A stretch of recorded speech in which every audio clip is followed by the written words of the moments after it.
Welcome to योग and lifestyle with कविता जसरानी। आज का ये वीडियो स्पेशली उन लोगों के लिए है जो सर्वाइकल स्पॉन्डिलाइटिस की समस्या से परेशान हैं। दोस्तों, सर्वाइकल स्पॉन्डिलाइटिस क्या होता है? दोस्तों, यह समस्या जो गर्दन की रीढ़ की हड्डियों में स्टिफनेस यानी कि कड़ापन रहने या उनके घस जाने के कारण आती है।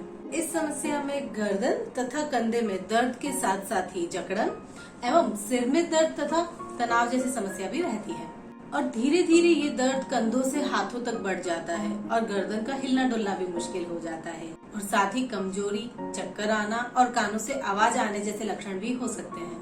दोस्तों, इसमें गर्दन की जो रीढ़ की दो हड्डियों के बीच की जो गद्दी है वो खिसक जाती है या नष्ट प्राय हो जाती है और इन दो हड्डियों के बीच में जो नसें होती है जिससे कि ब्लड फ्लो होता है वो भी दबकर सिकुड़ जाती हैं और इन रक्त नलिकाओं से रीढ़ की हड्डी के साथ साथ ही ब्रेन के पिछले हिस्से में भी ब्लड फ्लो होता है और जब ये नलिकाएं सिकुड़ जाती हैं तो ब्रेन में ब्लड का सर्कुलेशन कम हो जाता है जिसकी वजह से चक्कर आना या बेहोशी आना जैसे भी लक्षण दिखाई दे सकते हैं और बाहों और आंखों में भी दर्द हो सकता है। ये समस्या मिडिल एज लोगों में, स्पेशली जो बैठे बैठे दिन भर काम किया करते हैं, उन लोगों में अधिक देखने को मिलती है। इनिशियल स्टेज में योगासनों के अभ्यास द्वारा स्पॉन्डिलाइटिस में काफी आराम और फायदा मिलता है। तो चलिए देखते हैं कि कौन कौन से ऐसे आसन हैं जो सर्वाइकल स्पॉन्डिलाइटिस में आपको आराम और फायदा पहुंचा सकते हैं। जानु नमन आसन के लिए पैरों को शरीर के सामने फैलाकर बैठें। दोनों पैर साथ हों पर स्पर्श न हो। हथेलियां बगल में पीछे की ओर, कोहनियां सीधी, पीठ, गर्दन, सिर एक सीध में रहे। आंखें बंद करें, गहरी लंबी श्वास लें और शरीर को ढीला छोड़ दें। अब अपने घुटने को मोड़ें और जांघ के नीचे दोनों हाथों को इस तरह से फंसा लें। अब जांघ को ऊपर रखते हुए पैर सीधा करें। पैरों के पंजे सामने की ओर रहें। दोनों हाथ जांघ के नीचे ही रहें। भुजाएं सीधी होंगी। एड़ी जमीन से करीब 10 सेंटीमीटर ऊपर होगी। अब फिर से अपने पैर के घुटने को मोड़ें ताकि घुटना चेस्ट के नज़दीक आ जाए। सिर और स्पाइन बिल्कुल सीधा रहे। ऐसे राइट लेग से 10 राउंड्स करें तथा लेफ्ट लेग से 10 राउंड्स करें। पैरों को फैलाते समय श्वास लें और मोड़ते समय श्वास को छोड़ें। यदि किसी को हाई बीपी है या हार्ट प्रॉब्लम है या स्टमक वीक है या कोई सर्जरी हुई है स्टमक में या फिर पीठ का दर्द अधिक रहता हो तो यह अभ्यास न करें। आइए दूसरे अभ्यास की ओर बढ़ते हैं। श्रोणी चक्र के लिए बाईं जांघ पर दाहिना पंजा रखें। अब अपने हाथ से दाहिने घुटने को इस प्रकार घुमाएं। 10 राउंड्स क्लॉकवाइज घुमाएं तथा 10 राउंड एंटी क्लॉकवाइज। फिर इसी प्रोसेस को दूसरे पैर से भी करें। स्कंद चक्र के लिए आप आराम से सुखासन में बैठ जाएं। दोनों हाथों को कंधों पर रखें।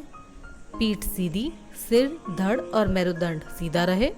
अब हाथों को 10 बार क्लॉकवाइज घुमाएं और 10 बार एंटी क्लॉकवाइज घुमाएं। कोहनियां जब ऊपर उठती हैं तो श्वास लें और नीचे ले जाते हुए श्वास छोड़ें। ग्रीवा संचालन के लिए गर्दन को पीछे की तरफ धीरे धीरे घुमाएं। इसमें स्पॉन्डिलाइटिस में पेन होने की वजह से गर्दन को कभी सामने की तरफ नहीं झुकाएं।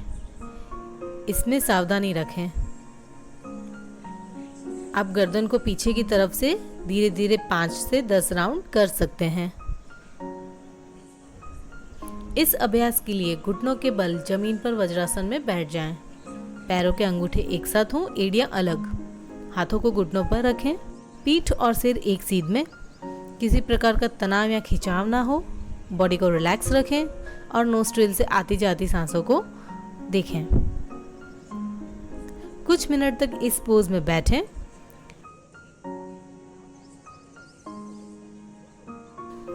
मार्जरी आसन के लिए वज्रासन से घुटनों के बल खड़े हो जाएं और आगे की ओर झुककर इस तरह पोज बनाएं। दोस्तों, मार्जरी आसन की डिटेल वीडियो मैंने ऑलरेडी बना रखी है जिसकी लिंक मैंने डिस्क्रिप्शन बॉक्स में लिख दी है, आप वहां देख सकते हैं। अब श्वास लेते हुए सिर को ऊपर उठाएं और स्पाइन को नीचे की तरफ झुकाएं। इसमें पीठ धनुषाकार हो जाती है। 3 सेकंड्स तक होल्ड करें। फिर श्वास को छोड़ते हुए धीरे धीरे सिर को नीचे लाते हुए मेरुदंड को धनुषाकार रूप में ऊपर उठाएं और 2-3 सेकंड्स तक होल्ड करें। यह हुआ 1 राउंड। इसे आप अपनी क्षमता अनुसार 3 से 5 राउंड्स कर सकते हैं। शशांकासन, भुजंगासन। अब मार्जरी आसन से हिप्स को इस प्रकार पीछे की ओर ले जाते हुए शशांकासन में आ जाएं। हथेलियां अपनी जगह पर ही रखें। अब धीरे धीरे आगे की ओर आएं और नाक और चेस्ट को जमीन से स्पर्श करते हुए इनहेलेशन के साथ भुजंगासन में आ जाएं।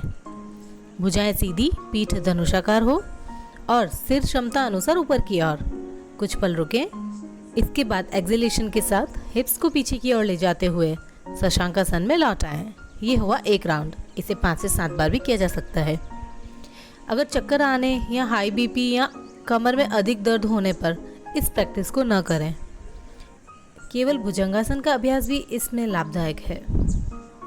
शशांकासन, भुजंगासन के बाद अब मकरासन में रिलैक्स करें। पेट के बल लेट जाएं, कोहनियां जमीन पर रखें, दोनों हाथों के बीच चिन्ह को रखें। कोहनियां ऐसे एडजस्ट करें कि जिससे गर्दन पर अधिक दबाव महसूस न हो। अब अपनी पूरी बॉडी को रिलैक्स करें, आंखें बंद रखें और इस पोजीशन में होल्ड करें।